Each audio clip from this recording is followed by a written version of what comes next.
Today's podcast will feature 3 stories about places people were never meant to venture to. The audio from all 3 of these stories has been pulled from our main YouTube channel and has been remastered for today's episode. The links to the original YouTube videos are in the description. The first story you'll hear is called The Whale, and it's about a place you truly never want to go. The second story you'll hear is called Horsehead, and it's about an adrenaline junkie who gets swallowed up. And the third and final story you'll hear is called The Fixer-Upper, and it's about a horrifying discovery a man makes after checking on his house that's for sale. But before we get into today's stories, if you're a fan of the strange, dark, and mysterious delivered in story format, then you've come to the right podcast, because that's all we do. And we upload twice a week, once on Monday and once on Thursday. So if that's of interest to you, the next time you take the Amazon Music Follow Button camping with you, offer to set up their tent, then immediately pitch it directly on a fire. Okay, let's get into our first story called The Whale. At 12:00 on August 17th, 2020, a police sergeant named Kevin Bingham was sitting inside of his cruiser in a parking lot in Scottsdale, Arizona, with the windows rolled down when he heard a strange sound. He couldn't place exactly what it was at first. It sort of sounded like a woman screaming, but then it kind of morphed into more of like a screech like a cat would make in a fight. But at the same time, this sound was sort of echo, almost like it was in a cave or something. But Sergeant Bingham is looking around him and there's a school and a baseball field, there's houses and apartment buildings. I mean, he's in a typical American neighborhood. There's no caves anywhere near him. But regardless of where specifically this noise was originating from, what was clear to Sergeant Bingham is that whoever or whatever was making this noise sounded like they needed help, and so he decided he would go investigate. So Sergeant Bingham left the parking lot, turned right onto the road, and began driving roughly in the direction of the sound. But again, remember, the sound is kind of echo. It's very hard to place where it's coming from. But as he continued driving down this road, Sergeant Bingham realized the noise was getting louder, and so he must be getting closer. And so, just ahead of Sergeant Bingham, at the end of this road, is this huge health club. There's a big fitness center, and then behind it, kind of attached to it, was an outdoor pool area. And then surrounding the pool area was a 12-foot tall brick fence. And so, Sergeant Bingham thought, based on the proximity to this noise, maybe the screeching sound is coming from somewhere in this health club.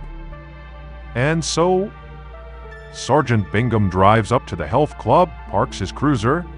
He gets out, turns on his flashlight, and right away he hears more screeching. And immediately, Sergeant Bingham can tell it's coming from inside of the enclosed pool area, behind that 12-foot tall wall. And so Sergeant Bingham can't see into the pool area, but again, he can tell, whatever it is, it's in there. And also, at the same time he's kind of pinpointing the sound, he can tell that this noise, this screeching sound, really doesn't sound like an animal. It sounds like a person. And so Sergeant Bingham runs up to the brick wall and he listens really intently to see if maybe, in addition to the screeching sound, if he can hear splashing sounds or some other activity inside of the pool area that would kind of give away what's actually happening. Maybe somebody snuck in after hours and now they're struggling to swim in one of these pools. But as he strained to listen, all he heard over and over again was the screeching sound, but nothing else. There's no splashing, there's no other activity. It's just the screeching sound. And so Sergeant Bingham was wondering how he was going to get into this pool area to see what was going on. He looked over and he saw there were the gym cleaners coming out of the fitness center. And so Sergeant Bingham ran over to them and he asked them hey, are you the only two that are working in this health club right now? Or is there somebody out in the pool area? The cleaners looked at Sergeant Bingham and just shook their head and said, no, we are the only ones working right now. And we've been listening to that screeching sound too. We don't know what it is. And then, shortly after they said this to Sergeant Bingham, suddenly the noises, the screeching sounds changed, and it went from just being these guttural, high-pitched screeches to somebody yelling out a single word, help. And so the second Sergeant Bingham heard this, He grabbed his radio and called for backup. About 2 minutes later, another officer showed up and, right away, the cleaners opened up the doors to the fitness center in Bingham and the other officer ran inside. They cut through the huge gym to the very back where there were doors that led out to the pool area. And this pool area is huge. It's actually the biggest part of this health club. And so they open up the doors, they go outside, and both officers are expecting to, see this person that's calling out for help. But instead, once they get outside, it's eerily silent and there's absolutely no activity anywhere. Right in front of them are these two pools. There's this huge lap pool. No one's in it. The water is calm. And then next to it is another pool, a smaller pool, that has a water playground right in the middle of it.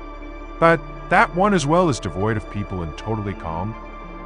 And so the officers are looking at each other like, where is this person that clearly was calling for help a second ago?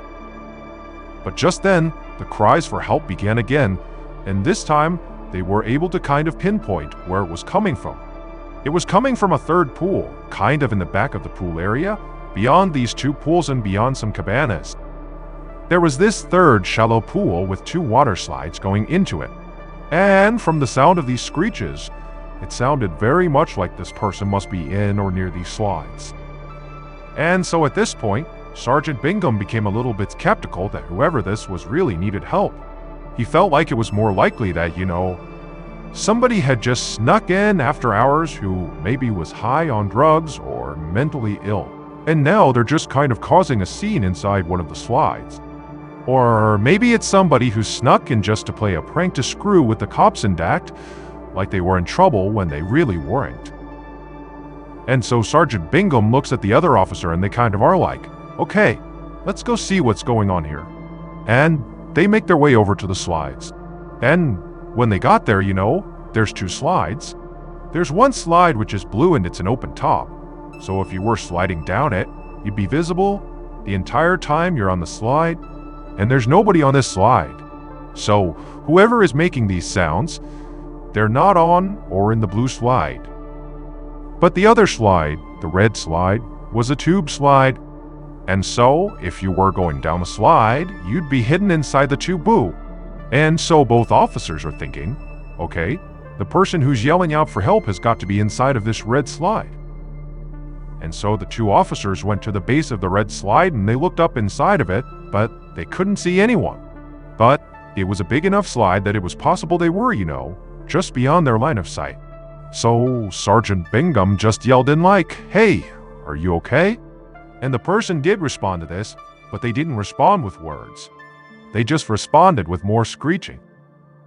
And so Sergeant Bingham tells the other officer, hey, stay right here at the foot of the slide.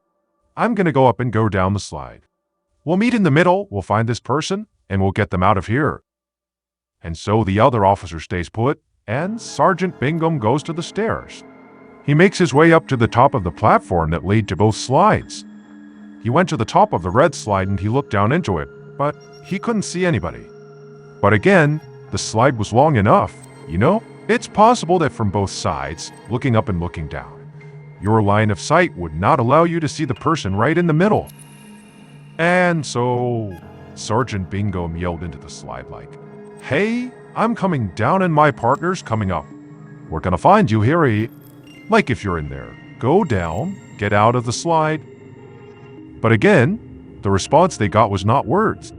It was just more guttural screaming and moaning. And so, feeling kind of annoyed, Sergeant Bingham gets his flashlight and aims it straight ahead of him, and he begins slowly making his way down the slide.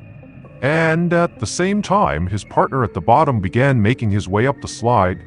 So, as they're doing it, both officers are yelling like, hey, if you're in here, we're coming in. Like, let's go. You gotta get out of here. But again, all they're hearing is more screaming.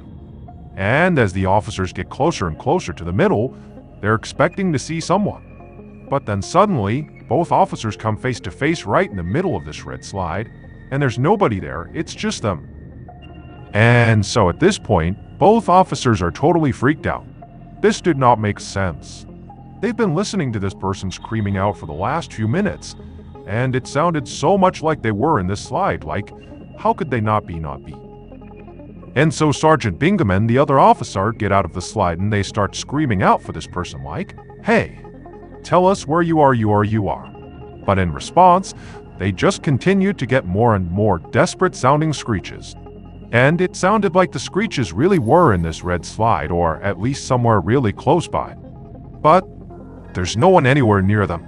There's nowhere for this person to be. It didn't make any sense. And so, having no other ideas, Sergeant Bingham went over to the blue slide, the open top slide that very clearly nobody is on. But he hopped on it and thought, let me just check. And he began going up the slide. Now this slide was not a straight slide. It actually went around in the middle like a corkscrew. And so as Sergeant Bingham began walking up the slide began to turn. And so he began walking along this corkscrew section of the slide on the way to the top. And about halfway up the corkscrew section, when he's basically halfway up the slide, Sergeant Bingham just stopped and just kind of scanned around. Because now he's at a higher position, a better vantage point across this outdoor area. And he's looking all around him, despite still hearing these screams coming out of what feels like right where he is. He doesn't see anybody. But then, right as he's about to continue going up the slide, something catches his eye just below him. Then he stops, and he kind of leans over the edge of this blue slide and looks straight down. And he could not believe what he saw. It would turn out earlier that night, so right before 12 a.m., which is when Sergeant Bingham first heard that screeching sound. A 32-year-old man named Ryan Kelly, who was naked and high on meth, snuck into the pool area. He climbed over that wall, jumped inside, and eventually he found his way over to the stairs that led up to the platform that allowed you to go down the red and blue slides. And once he got up there, instead of, sliding down the slide, he began walking down that blue slide, the open top slide that has a corkscrew section in the middle. He began walking down it, and when he got about halfway down it, around the part where it began to corkscrew, he stopped. And at some point, must have looked around him and noticed there was a support beam basically running from the ground straight up, basically as high as the blue slide was, where there were all these arms branching off of it that supported the corkscrew section of the slide. It was just holding the corkscrew up. And from where Ryan was standing, he would have had the ability to see the top of this beam. And he would have seen that the top of this beam was open. It was a round beam with about an 18-inch diameter across. And to any sane person, it would be very apparent that you're not supposed to go inside of this support beam. But Ryan, being high on meth, decided he would go inside of this support beam. He climbed up to the top of it, and then wedged his feet into this narrow opening. And Ryan's a pretty skinny guy. He's naked, he's slick with sweat, and he began lowering himself into this pipe. This hollow pipe that goes all the way to the ground. And after he got his feet in there and his legs in there, he's forcing himself down. He finally got most of his torso in. And then he would have realized his hands would not be able to fit unless he put them over his head. And so he put his arms over his head and just continued to wiggle himself down into this pipe. And at some point, probably around the time that his shoulders cleared the pipe, he kind of slipped pretty quickly about halfway down the pipe, not to the ground, basically suspended right in the middle of this tiny, tight pipe. Now we don't know for sure if Ryan intended to get out of this pipe at some point, but once he was about halfway down the pipe with his arms up over his head, there was absolutely no way he could get himself out again. There was just nowhere to pull or anything. He's completely wedged, barely able to breathe. And on top of that, he's in Arizona. It's one of the hottest places in the world. And on top of that, they were experiencing a heat wave. And his body, his naked body, is pressed all against the inside of this metal pipe that conducts heat. And so he's basically in this really tight space, cooking alive, and there's no way to get out. And so at some point, as Ryan is likely realizing that he is completely screwed here and he's beginning to literally cook to death, he began trying to scream out for help. But he was likely in so much pain and also, again, under the influence of meth that he couldn't quite yell out words. He just let out those horrible screeching sounds. And those were the noises that Sergeant Bingham heard. But then, When Sergeant Bingham and his partner got into the pool area, they were able to identify roughly where Ryan was stuck. But Ryan again couldn't make words. He's so messed up, he's in so much pain that he just continued to scream. And because he was in that pipe, it kind of created this weird deco phenomenon where when he would scream out, his voice would come out of the pipe and almost kind of get thrown around the park. That's why Sergeant Bingham and the other officer couldn't quite figure out where he was. And at one point, it sounded like he was in that red slide when obviously he wasn't. And so finally at some point, Sergeant Bingham walked up the blue slide. He's halfway up, he's hearing Ryan screaming, and he turns and he looks down. And from his perspective, where he was standing, he was looking down into that pipe, and looking up at him inside of this pipe is Ryan, arms up over his head, wide-eyed, screeching, trying to be saved. But unfortunately for Ryan, his rescue was a very technically difficult thing to pull off. He was too far down the pipe for anyone to reach him to pull him up. And when they threw a rope down to him inside of the pipe, Ryan was too weak to grab onto the rope. And so for hours and hours, rescue crews tried to get Ryan out. The whole time, Ryan is panicking and screaming and cooking to death, basically. You know, they couldn't get him out. And so finally, at the 7-hour mark after he was found, they had to bring in a crane and they had to fully dismantle the slide and pull that pipe out of the ground. But unfortunately, by that point, it was too late for Ryan. He had passed away. An autopsy would show that ultimately what killed Ryan was the combination of the meth in his bloodstream and the extreme heat he was exposed to inside of that pipe. Our next story is called Horsehead. Jacob Cockle always loved the water. He grew up in a town called Penzance in the Yokai, and he spent virtually all of his time surfing at one of their beaches. By the time he was 10 years old, he started skipping school to go surfing and started getting in a lot of trouble for that. But despite his parents and his teachers' frustrations with him, there was always one person that had his back and totally understood him. And that was his older sister, Grace. They were so close, they developed their own special language they talked to each other in. And Jacob used it so much that people actually thought he had a speech problem. But when Jacob was 17, his life was turned upside down when Grace was diagnosed with a brain tumor, and she died very quickly after that. This had a profound impact on Jacob. It was like his entire view of the world had totally changed overnight, and he began to believe that Grace's energy had been transferred to him and that it was now his duty to live for the two of them. And so what this translated to is Jacob began taking lots and lots of risks, because he felt like he didn't want to pass up opportunities. But he wanted to live life to the fullest, even if it was a little bit reckless. In addition to loving the water, Jacob also loved photography. And so, with this new risk-taking attitude, he began doing these water-based stunts and filming himself in the process. Things like surfing in storms, or leaping off of buildings into fairly shallow water, or diving to dangerous depths on a breath hold. And Jacob loved it. He loved taking these risks. He loved filming himself taking these risks. And so he decided this was going to be his career. He was going to be a world-famous photographer that specialized in dangerous photos and films. And so, Jacob got this big piece of paper and he put it on his bedroom wall. And with black marker, he wrote himself a reminder. I will become a world-famous photographer, and I will let nothing stand in my way. Basically, he was prepared to go to any length to get the shots that he needed to get. And this intense attitude worked. By his early 22nd, he had won major awards with National Geographic and the Sunday Times. He was also a regular contributor to surf magazines where he almost always got the cover shot. Most of his award-winning pictures were taken of the sea in its most violent and turbulent forms. The money Jacob earned from these competitions, he spent on improving his photography equipment.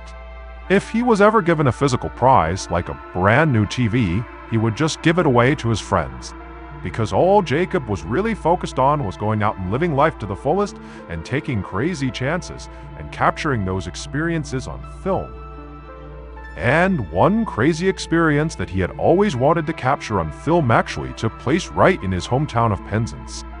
A very strong whirlpool would appear a few times a year in a harbor that was right near his childhood home. It was just a quirk of engineering design to keep the harbor from silting up. At high tide, the water would come in and it would hit this quay wall, And at the bottom of the quay wall was a tunnel that fed into this other pool. And so that would fill up with water. And then when the tide retreated during low tide, the water in the harbor would drain out and the water from the pool would slowly filter out back through this tunnel, pushing the silt and sand out of the harbor. But sometimes when the water came into the harbor during high tide, it would come in so quickly it would build up against the quay, and it wouldn't drain fast enough down through that tunnel into the pool. And so, just like in your bathtub, if you pull the plug when it's full, you'll see a whirlpool form as the water is sucked down the drain. The same thing would happen at this quay wall. As all this water is being forced down and sucked through this pipe, it would create this huge whirlpool that you could see on the surface from the quay wall. And even though this whirlpool only formed a couple of times a year, it was so dangerous there were caution signs all around the edge of the harbor and on the quay wall telling people to stay out of the water. But in his mid-20 seconds, Jacob ignored those signs and he started jumping into this whirlpool every time it formed. And he was able to kind of swirl around the outside, and he would film it inside and just on top. And he would upload his videos to YouTube and they would get millions and millions of views. They were totally beautiful and terrifying at the same time. On May 28th, 2013, when Jacob was 28 years old, he noticed that the whirlpool was back in his hometown and he wanted to go out and film inside of it again. And so he ran to his friend David's house and he asked him to, "Hey, come down to the harbor and film me inside of this whirlpool pool." And so, by the time David got his stuff together and made it to the quay wall, he looked down and he saw Jacob was already in the whirlpool swirling around. David also noticed that Jacob was wearing a rubber horse head mask, and he told David the reason he was doing it is because it would be more eye-catching on YouTube. So David leaned over the wall and began filming Jacob as he swirled around this whirlpool in his horse mask, making nigging sounds. And at some point, Jacob stopped and he swam away from the whirlpool. But you could see the pull of the whirlpool was very strong because, even with flippers on, Jacob really struggled to swim away from this whirlpool. But he was in good spirits about it. And he was laughing with David and saying how, when he first jumped in, he was actually pretty scared of this whirlpool. It's definitely the strongest one he had been in over at this quay wall. And David would say, "Yeah, I can tell from up here that one's really strong." For the next 10 or 15 minutes, David and Jacob kind of joked back and forth about the strength of the whirlpool. And Jacob would put his mask back down and swirl around inside of the whirlpool, then get out again. And then towards the end of the video, Jacob yells up to David that he only has one more thing in mind that he wants to do with the whirlpool. He wants to dive down below and film it from underneath. And so he asked David to hand down his camera. David hands it down, and you see Jacob adjusting his camera, and then he dives below the surface to begin filming this whirlpool. And so David's up on the top watching Jacob, and he's very familiar with Jacob. He knows he does things like this. He knows he has a great breath hold. But after a couple of minutes when he doesn't re-emerge, David gets scared and starts yelling for him. And when he still doesn't come up, David turns and runs to the other side of the quay wall and looks over that railing towards the pool side. And he can see the water is still rushing into the pool and there's no sign of Jacob. And so he ran back and forth a couple of times, and he didn't see Jacob until finally he went back to the pool side and he saw Jacob down below. He was lying face down in the water. So David ran down and waded out to him, but it was already too late. Jacob had drowned. The reason Jacob was able to swirl around at the top of this whirlpool and not get pulled under is because he had a wetsuit on, and wetsuits are buoyant. But as you go underneath the water, the deeper you go, the water pressure pushes against your wetsuit and it reduces the overall buoyancy of your wetsuit too. And so, when Jacob dove down into this whirlpool, the pressure pushed against his suit. He lost his buoyancy. And then he got caught up in the current of this very strong whirlpool and he was pulled slowly down to the bottom. And so he probably fought as much as he could to try to get out of there, but he couldn't. And eventually was forced into the tunnel underneath the quay wall. And he was under there until he drowned, and then he was eventually spit out the other side. The next and final story of today's episode is called The Fixer-Upper. On May 28th, 1996, A Florida real estate agent named Margaret Welty walked up to the front door of this little white stucco home sitting right on the edge of Lake Placid in Florida. Margaret pulled out a key from her pocket, she unlocked the door, opened it up, and then she turned around. And standing right in front of her were her clients, this young couple named Lois and Richard Goodman, who were thinking about buying a vacation home. And so this was one of the homes they were checking out. And so Margaret smiled at her clients and gestured for them to come inside. The house sat at the end of a quiet, shady street lined with huge trees and other small vacation homes. And a lot of these vacation homes were perfectly manicured and beautiful. But the house they were touring today was not. It was unmaintained and overgrown. You know, the paint was chipped and fading. It just looked bad. Because the owner of this property at one time had used this house as their vacation home, but lately, they had just kind of stopped coming out here. And so they really never came out to check on the property. And so it definitely had the look of an abandoned property. And now the owner didn't even know if they could fix it anymore. And so they decided they would just sell it and let somebody else deal with it. So Marguerite led Richard and Louise into the house, and she brought them right into the carpeted living room. And the house was very musty and dark. You know, all the windows were shut and all the blinds were drawn. And so Marguerite kind of instinctively walked over to the windows and began opening up the curtains and opening up the blinds, letting sunlight into the house. And so, as this room is suddenly being lit up by the sunlight behind her, Marguerite hears Lois and Richard start to laugh at something. And so Marguerite turned around to see what was so funny. And when she saw what Lois and Richard were laughing at, Marguerite did not think it was very funny. In fact, she thought the fact that they were laughing right now was kind of rude, especially when you considered what this couple had asked of Marguerite. They had come to Marguerite and said, "Hey, we want to buy a vacation home. It needs to be perfect, it needs to be on the water, it needs to have this and this and this, but we have a tiny budget. Go find us homes." And so Margaret had really struggled to find vacation homes that were in their budget. But then she had found this diamond in the rough, this house on the coast of Lake Placid. It had 3 bedrooms, 2 bathrooms, it had a garage, direct access to the water, it even had a boat dock. I mean, this house was perfect. Now, of course, this house had obvious downsides, like the fact that it was clearly a fixer-upper. I mean, anybody who bought this home would have to put a lot of work into just making it livable again.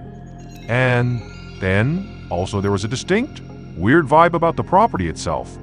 Because the owner was never there, they had covered all the furniture inside of this home with white sheets, which kind of gave it a sort of haunted house vibe. And then also, there was virtually nothing of value inside of this home because, again, the owner was like never here. But, for some reason, there was this super intense security system on the house. I mean, there was cameras everywhere, and the windows had metal bars over them. And so the aesthetic inside and outside this house was not a good one. But again, you know, Marguerite felt like if they could just look past the negative stuff, this was really the perfect place for them. But now here Marguerite's clients were laughing away at the kind of goofy interior of this home. It's like they were being totally disrespectful both to Marguerite and, frankly, to the owner of this property. I mean, this is a good opportunity. What are you doing?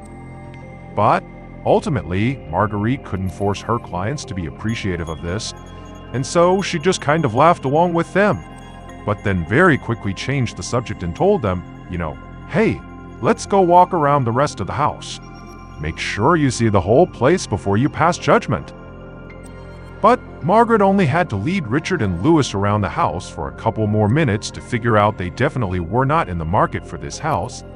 They could not look past the bizarre, kind of spooky, almost atmosphere inside the house and how rundown it was.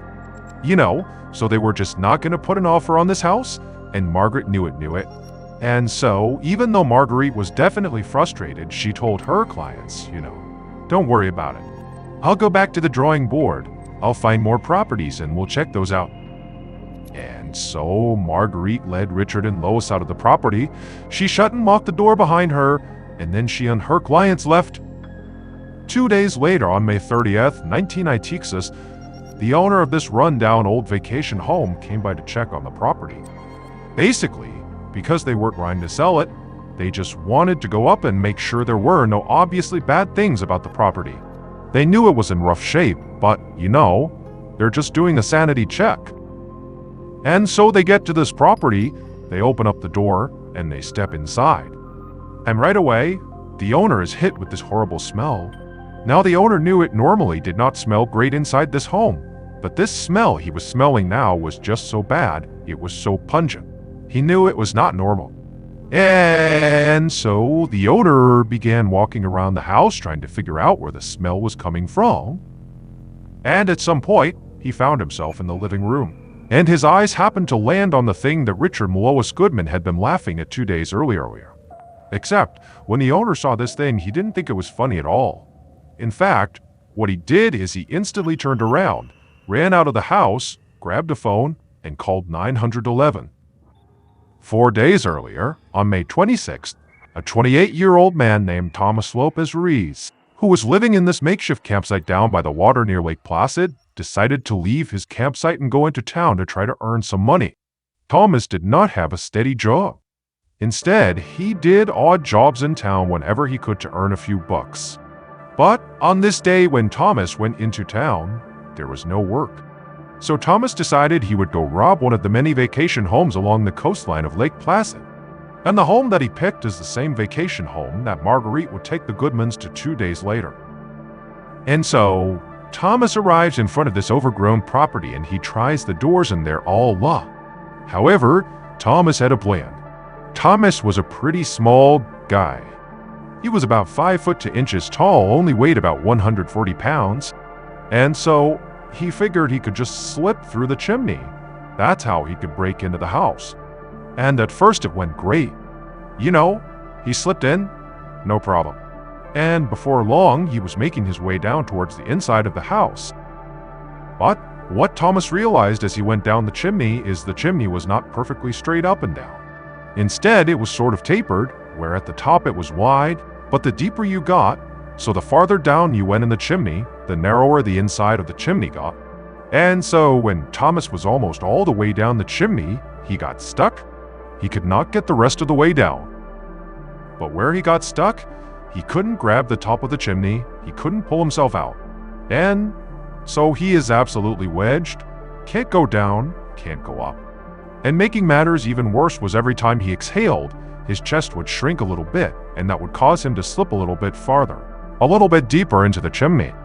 And then when he would try to breathe in again, his chest would not be able to fully expand again. And so, basically every second that went by, Thomas was sinking lower and lower by little bits, making it harder and harder and harder to breathe in. And you gotta figure that he was screaming for help, which again was causing him to breathe a bunch, causing him to sink even farther. And so it would have made breathing extremely difficult. And so Thomas is like in this absolute claustrophobic nightmare, and without outside help, he had no chance of survival. 2 days later, Marguerite Twelty brought the Goodmans into that property, and she would open up the blinds and sunlight would come into the living room. And Marguerite would hear Lois and Richard laughing at something, and she would turn around and she would see they were pointing at the fireplace. And visible in this fireplace were 2 legs dangling down inside the chimney. They were not so far down that they were touching the ground. They were just kind of suspended in the air. And Lois and Richard, based on the way the house looked already, the kind of spooky vibe, there's white sheets over all the furniture. There are these bars on all the windows. Everything is dark and dirty and kind of gross. Like there's this haunted house vibe to this place. And they're thinking this must be a Halloween decoration or some sort of prank, a mannequin kind of jammed up into the chimney. Maybe to look like a robber breaking into your house, or something that the owner never took down. Because clearly the owner stopped taking care of this property. And so it kind of makes sense that these decorations would be left out. And so Lois and Richard are laughing at this Halloween decoration. And Marguerite, she looks at the legs too and also thinks they're just some Halloween decoration, doesn't think anything of it. And so finally they end up leaving, and that was it. But, as I'm sure you all have guessed, of course those legs were not mannequin legs. Those were Thomas's legs. And in fact, the creepiest part about this is Thomas may have been alive during the house tour. The autopsy showed he actually did not die of asphyxiation, so he didn't suffocate, he died from dehydration, which takes about 2 days. And this house tour was about 2 days in. And the day prior to the house tour, a neighbor had been outside and they thought they heard someone yelling inside of the property. But for some reason, the neighbor just didn't do anything about it. And so, there's a pretty good chance Thomas was barely alive as they were touring the house. But by the time the owner came back 2 days later and smelled that horrible smell, Thomas had passed away. And that smell was the smell of his body decomposing. Also, just to close the loop on this, it's not clear why the homeowner had that really aggressive security system with the bars on the windows. He just did. Today's podcast will feature 3 horror stories about people's run-ins with unidentified beings. The audio from all 3 of these stories has been pulled from our main YouTube channel and has been remastered for today's episode. The links to the original YouTube videos are in the description. The first story you'll hear is called Saran Wrap, and it's about a well-documented paranormal event in the forest. The second story you'll hear is called Hellhound, and it's about a beast that terrorizes a small African village. And the third and final story you'll hear is called The Swamp Stalker, and it's about 2 brothers who encounter a creature in Arkansas.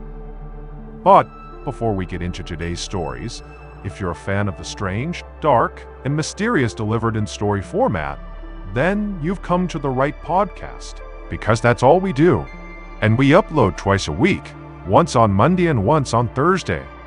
So if that's of interest to you, please take the Amazon Music follow button out to pet some furry, cute animals at the zoo.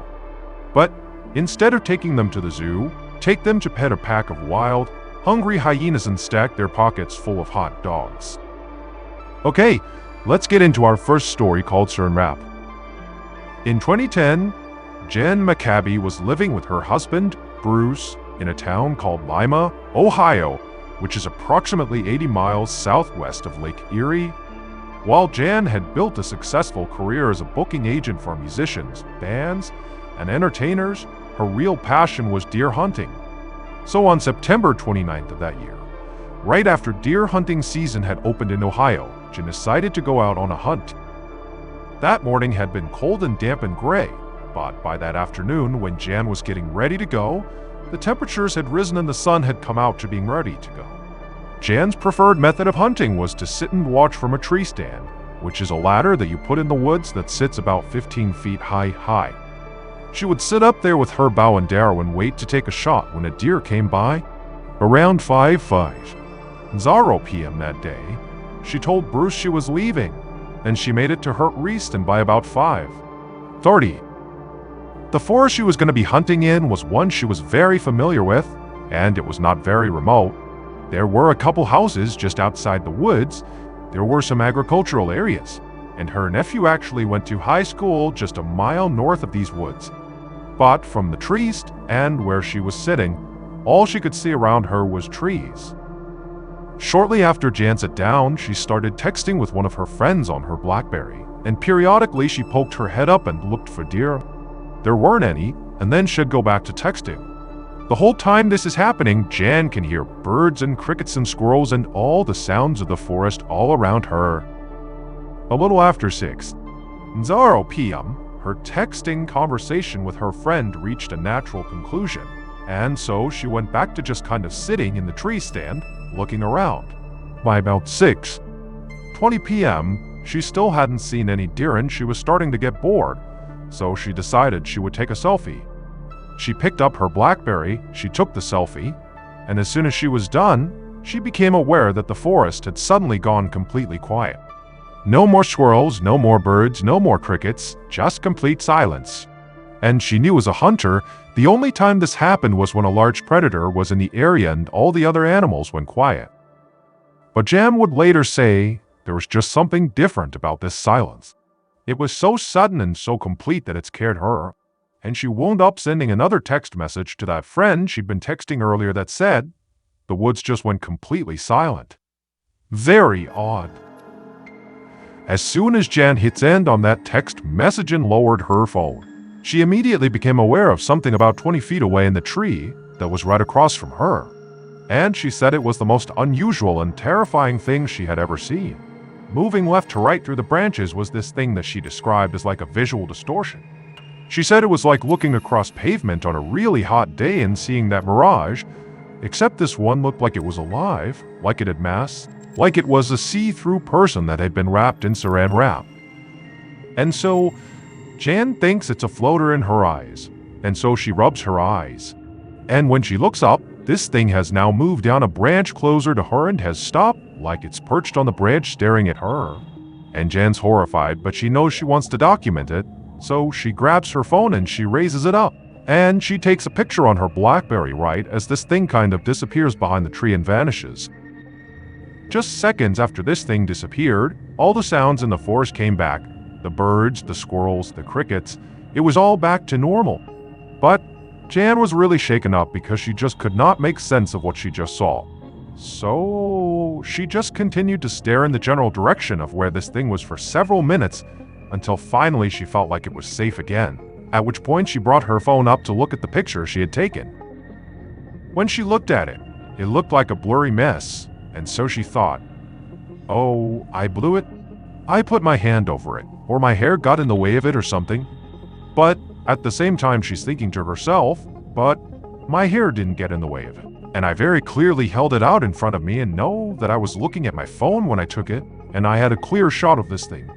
So I don't really understand how this photo got so messed up." But after looking at the picture for a little while, she started to kind of laugh at herself.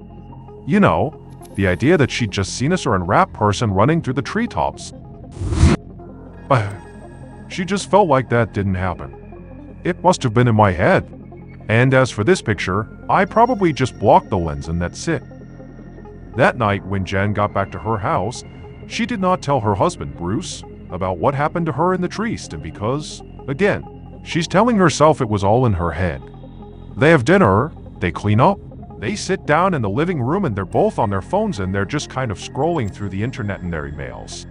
And at some point, Bruce reacts to something he's reading. He makes a sound and Jan hears him and says, "Oh, what are you looking at?" And he said, "You know, I just got a really interesting email from our nephew. You know, the one that goes to school down the road. He said that today they were outside for band practice, and at some point, all of them turned to look at the forest and there was a bright, circular light that was kind of hovering in the forest. And I guess they all stared at it for about 5 or 10 seconds. And then at some point the light kind of went back into the forest and they didn't know what to make of it. And I guess one of his classmates said that a year before, the exact same thing happened. And it apparently scared their instructor so badly that they canceled rehearsal and went inside because of it."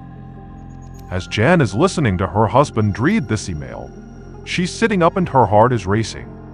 And as soon as he finishes, she says, "What time did he say that happened?" Bruce picked up how intensely she was asking him, and so he looked at the email, looked back at his wife, and was like, it was between 7:50 and 8:0. Wait. At this point, Jan revealed everything that had happened to her while she was hunting, seeing that visual distortion in the trees that looked like a figure of some kind. And she would tell him that the forest she was in when their nephew was claiming to have seen this circular light floating inside of. She told him she tried to take a picture of the thing she saw, but the picture didn't come out. But her husband, who was an optical physicist and therefore an expert at analyzing a picture, said, "Here, let me take a look at it." As soon as he looked at the image, the first thing he asked her was, "Well, did your hair get in front of the lens?" And she said, "No, I was holding it about a foot away from my head, and my hair was in a ponytail and a bowl cap, so that can't be my hair." And so he looked at it again and he asked her, "Well, did you put your finger over the lens, maybe?" And she said, "Yeah, I might have. I don't think I did, but that's certainly possible." And so, not really thinking much of this picture, he decides before giving the phone back to just check the resolution of the image, because whenever he would examine a picture, that was something he would do. And he discovered an anomaly. It turned out Jan's BlackBerry was only capable of taking pictures in 3 distinct resolutions. Basically, the size of the image could only come in small, medium, or large. And this picture she had taken of this thing she saw in the trees was a resolution size that was not small, medium, or large. It was some random size that the phone was actually not capable of producing. And so he asked his wife, like, "Did you manipulate your resolution settings?" And she said, "No, I don't even know how to do that." So Bruce looked at the other couple of pictures she had taken that day, and all of those fell into the small, medium, or large resolution size. It was just this one picture that was a total anomaly. And so Bruce was suddenly really intrigued by this image and by his wife's story, and so he continued to study the image. And he kept asking his wife questions about how she was positioned in the tree stand, and where the sun was, and how far away this thing was about to be murdered, and everything about the whole layout. And eventually, Bruce started conducting experiments to see if he could duplicate this image his wife had created. And he got pretty scientific about it, and he could not duplicate it. Ultimately, because Bruce trusts his wife did not alter the photo in any way, and he trusts his wife as being truthful about what she experienced in the tree stand, what she saw, and based on his years of being an optical physicist, Bruce believes whatever was in the trees distorted this image. That even if she had put her finger over the lens, which he doesn't think she did, and she doesn't think she did, the picture resolution was altered in such a way that something had to have an effect on it. There was a third-party effect on this picture. Our next story is called Hellhound. On the evening of August 1st, 2015, a 20-year-old man named Fraser Ballo, he walked alone down a main road toward his village in the South African province of Limpopo. Fraser was on his way home from work, and he was pretty desperate to get there. It was only about 7:30 p.m., and usually around this time, Fraser was used to seeing other people out and about on this road, just kind of walking around in the dusk or, chatting or doing various errands. But tonight there was nobody out there. And in fact, in recent days, this area of Limpopo had basically become a ghost town. Nobody went out unless they absolutely had to, because over the last 10 days, over 20 people in this area had been brutally mauled. The victims had all insisted that the creature that had mauled them was some kind of four-legged demon, and they had begun calling it the Beast.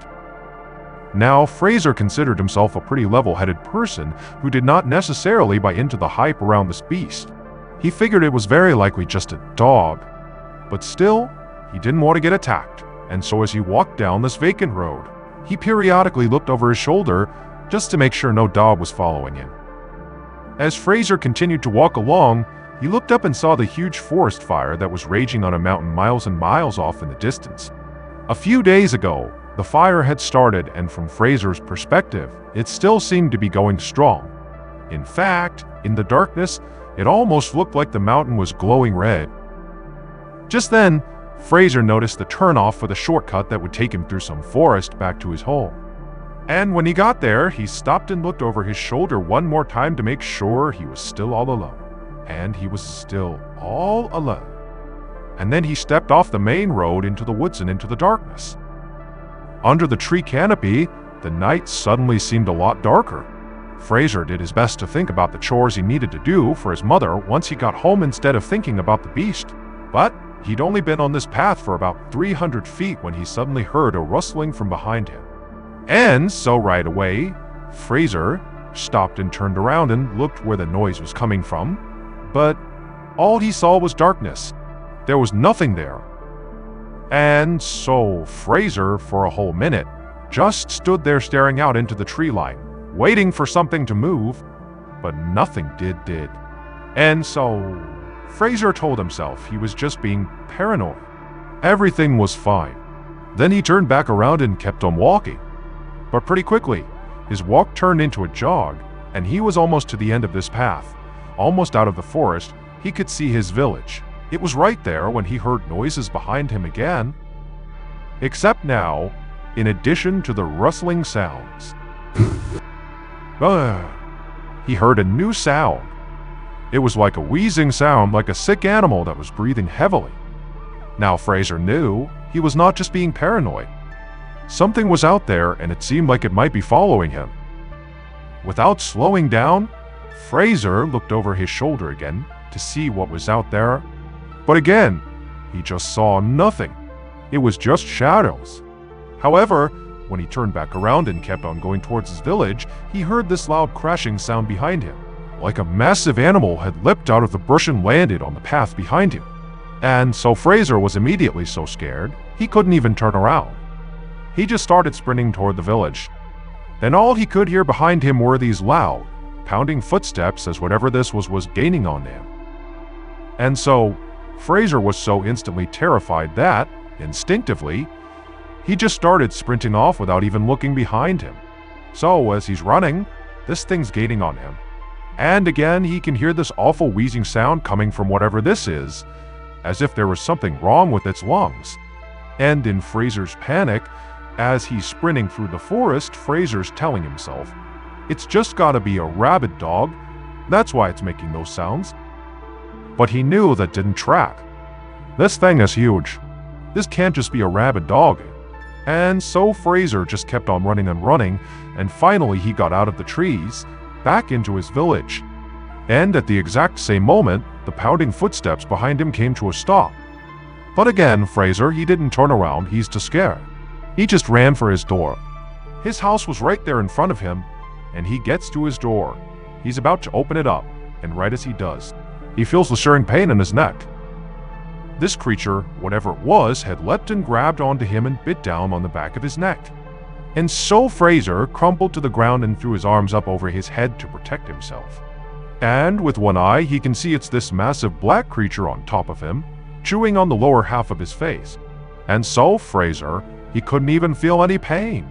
He just began screaming for help and he tried to push it off of him, but he couldn't.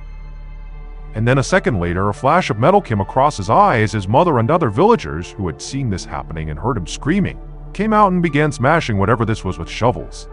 And so a second later, Fraser's pulled away and dragged towards his house, and this huge black creature, it marched over to the edge of the tree line and just stopped, turned, and looked back at Fraser and his mother and the neighbors.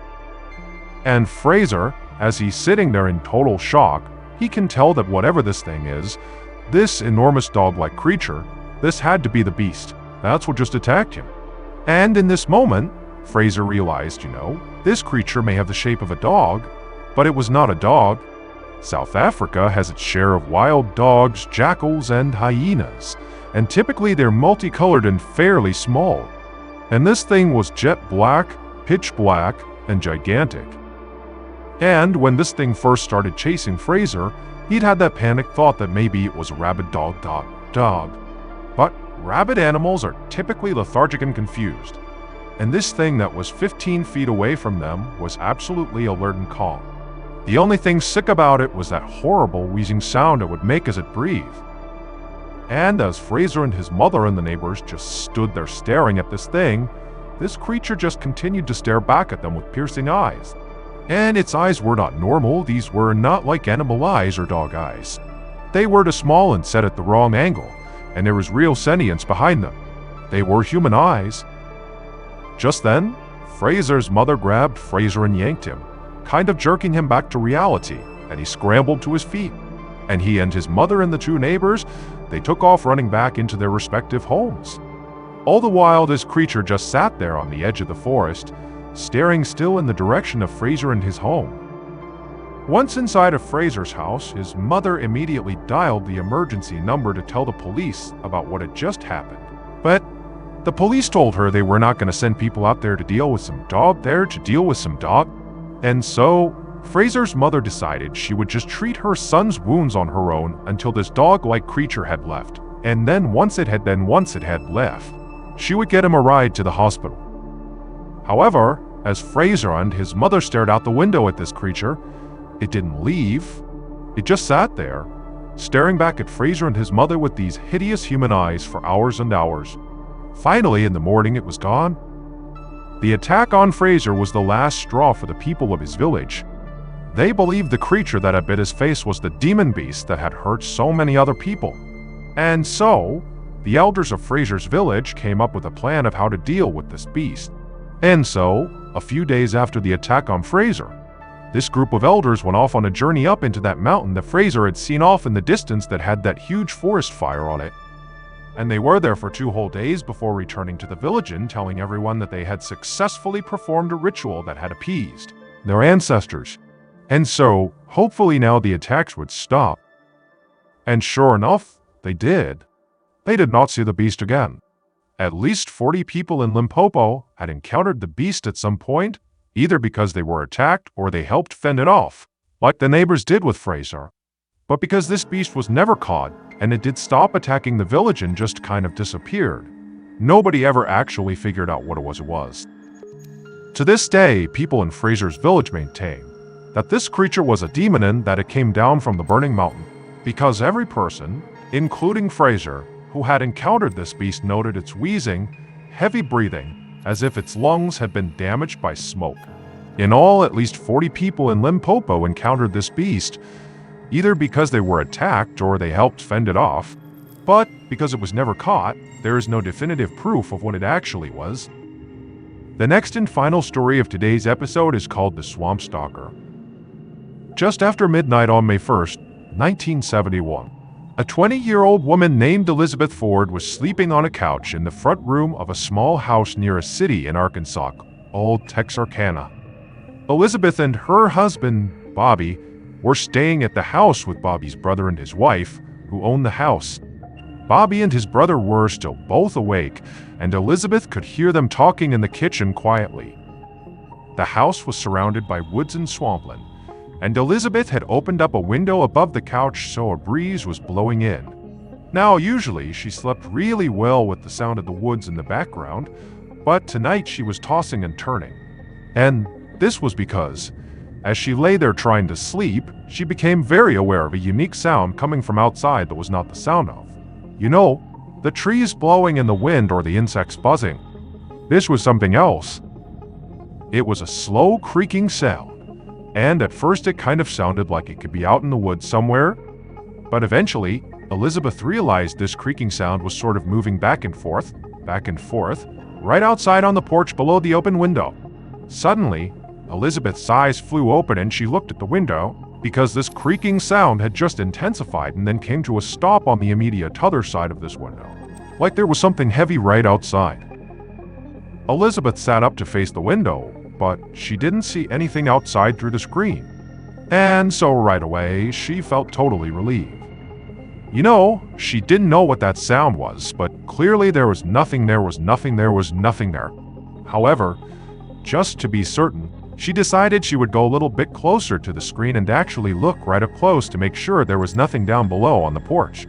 And so Elizabeth leaned forward and pressed her face to the screen and began to look. And as she did, this dark figure down below suddenly rose up and completely blocked out the window. And Elizabeth's looking at it, having no idea what it is. And before she could do anything, this huge thing slashed at the screen. And this big reddish furry brown paw with razor-sharp claws cut through the screen and nearly cut Elizabeth's face. Elizabeth screamed and practically fell over.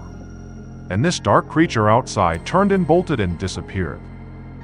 And then a moment later, Elizabeth's husband, Bobby, and his brother came running into the room asking what was going on. Elizabeth was so shocked at what she had just experienced that all she could say to her husband was, "It's a bear. It's a bear." Bobby helped Elizabeth off the couch and then told her and his brother's wife to stay in the house and away from the windows. And then, Bobby and his brother got shotguns and flashlights and went outside.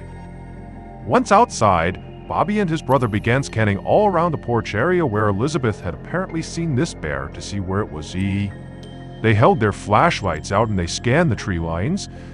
They looked all over the place, all around the front of the property, but there was no sign of this animal. And so the brothers looked at each other and nodded, and then they both left the porch and went different directions, kind of looping around the back of the house. They were going to scan the entire property and meet up at the back. And when they met up at the back, they still hadn't found this bear. And so they walked away from the house towards the tree line and did another big sweep together of the entire perimeter again, looking for any sign of this animal. But there was nothing. And so after a while of circling the property, the brothers decided that, this bear must have just run off. And so Bobby and his brother returned to the porch to figure out their next move. Both Bobby and his brother were hunters, and they knew that usually the best thing to do with the bears that roamed this area was to leave them alone. I mean, these bears could grow to be 500 pounds. And if they were provoked, they could run at 35 miles an hour. And so, generally, you just stayed away from these things and they'd leave you alone too. However, as the brothers were sitting there talking through what had happened that night, they both said, it definitely seemed like this bear was different. I mean, apparently, it was aggressive enough to come right up to the house unprovoked and reach and unswipe at Elizabeth, which obviously was not normal bear behavior. And so, to Bobby and his brother, this meant that they really couldn't just leave this bear alone. They had to go out there and find it and kill it to protect themselves. And so Bobby lit a cigarette to calm his nerves, and then the two brothers came up with a plan for how they were going to go find this bear. Bobby's brother would man the front of the house and Bobby would man the back of the house and Bobby. And they would stay in their respective positions monitoring the property until either they saw the bear and dealt with it, or until the sun came up, at which point they could go get help. And so after agreeing to this plan, Bobby took one final drag on a cigarette, chucked it to the ground, and then, with a shotgun in one hand and his flashlight in the other, he stepped off the porch and walked around to the back of the house and stared off into the darkness. Bobby had only been in the back of the house for a couple of minutes manning his post when he began to smell this horrible smell. Now, at first he thought it was just some sort of wet, musky smell that came over from the swampland nearby. But as he continued to smell it, it got heavier and more pungent. It smelled like a wet, decaying animal. Bobby tensed up and aimed his flashlight up at the tree line and began looking back and forth, trying to figure out where this horrible smell was coming from. And as he was doing this, he suddenly heard the sound of tree branches snapping off to his left. And so he whipped his flashlight over and shined it, and he saw this big dark figure charging across the property away from him into the forest. Bobby instinctively raised his shotgun and fired. And then, after shooting, a loud yelp echoed in the air. And then Bobby just took off running in the direction he had just fired. And as he's running across the yard, he's screaming for his brother, who had already heard the shotgun blast, so he was coming around the house. And the two men linked up. And as they're running in the direction of this bear, Bobby's telling his brother, "I think I got it. I shot the bear." But they get over to where Bobby had last seen it and where he heard this yelp come from, and there was nothing. There was no bear. Still, the brothers did feel a little relieved. They figured even if they couldn't find this thing, clearly Bobby had hit it. He had heard the sound of it yelping out, and so maybe by at least wounding it, it would stay away and leave them alone. Just then, the men heard the sound of their wives screaming from inside the house. The men immediately ran back to the house, and as they got closer, Bobby again began to smell that horrible smell. And right as Bobby's foot hit that first porch step, his brother from behind him screamed out, "Stop." But it was too late. The bear was on the porch. That's why the women were screaming they'd seen it, and Bobby's brother had seen it, but Bobby hadn't. And now he was too close to it to get away. And before Bobby could raise his gun to protect himself, this thing attacked himself. And Bobby felt this horrible burning, tearing sensation in his arm. He fell to the ground, twisting wildly back and forth trying to protect himself. He was pinned underneath this enormous bear, level with its chest, with its arms and legs on either side of him. And that horrible smell he was smelling was clearly coming from this animal. That's all he could smell from underneath. But just then, it was like a miracle, because to his side, Bobby could see there was an opening. And so he rolled and somehow got out from underneath this enormous creature. Bobby scrambled up to his feet and he darted past the bear and rammed into the closed front door of the house. It popped open, he fell inside, and his wife ran forward and shut the door behind him, leaving Bobby's brother outside on the porch alone with the bear. But before any of them could do anything about that, they heard the sound of his brother's shotgun going off. Then there was a long moment of silence. Inside the house, everybody was frozen. A few seconds later, the door slowly opened and Bobby's brother walked inside. Everyone was too shocked to say anything, so for a second they all just stared at each other. And then, finally, Bobby asked him, "Is the bear dead?" And Bobby's brother, with a trembling voice, said no. And that wasn't a bear. As soon as dawn broke and it was not dark outside anymore, Bobby's wife drove him to the hospital. where they would treat him for shock and for the wound to his shoulder. They had hoped to find it somewhere on the property, either dead or wounded, based on Bobby's brother's account of having fired at it basically point blank. But the creature was gone. They did find its tracks though, and this discovery made it clear that Bobby's brother was right, this wasn't a bear. Because in the dirt surrounding the house were all these bizarre footprints and handprints of a creature that seemed to walk on its hind legs with 3 toes on each, and had 3 long sharp claws on its hands. And as unbelievable as this all seemed to the police, this actually tracked with what Bobby's brother said he saw when he was out on the porch. He said he saw a creature with reddish-brown hair all over it that stood over 7 feet tall, and after being shot, it took off running on 2 legs. And it ran fast. But the most terrifying thing about it, at least according to Bobby's brother, was actually its eyes. They were blazing red. And when the news of this attack spread to the nearest town, which was called Fouke, the people there knew exactly what this creature was. For 200 years, people in that part of Arkansas had been talking about this huge creature that was sort of like a Sasquatch that roamed the forest in the swamps. They said it was fast and elusive and it ate livestock and pets. They called it the Fouke Monster, or sometimes the Boggy Creek Monster. But Bobby Ford and his family's encounter with this creature was unlike any other story that had been told about the Fouke Monster. While some people claimed in the past that this creature had attacked people, nobody had ever heard of it actually coming up to somebody's house, trying to break in and terrorize a family.